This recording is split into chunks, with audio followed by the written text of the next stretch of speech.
giving you a look at the damage on the Abaco Islands in the northern Bahamas. A former aide to the prime minister there shared this video on Twitter, and he says it looks like a tornado went through the place. And looking at that, it's hard not to agree. So we've had a lot of questions about the track of Dorian, and we've had hundreds of comments and questions coming into our 11 Alive Facebook page.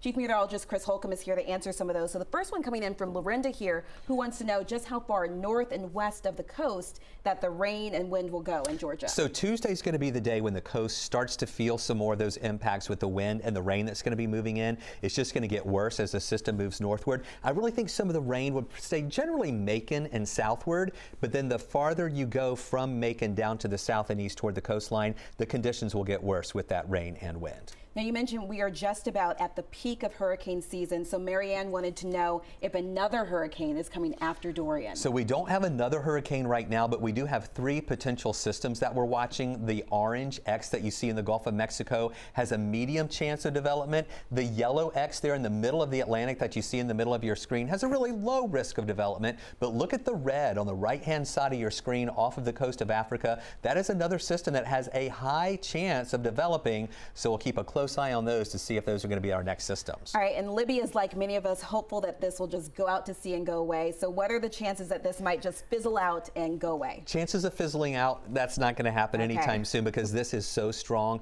We are hoping, and the trends are, that this will curve and just kind of hug the coast and not maybe make a direct landfall and go up to the north and east without a direct landfall. But even if it comes close to land, which we think it will, it's still going to bring those impacts with hurricane force winds, strong winds, and storm surge, as well as some flooding conditions there along the coastline. All right, constantly changing. Thank you so much for keeping us up to date and answering those questions.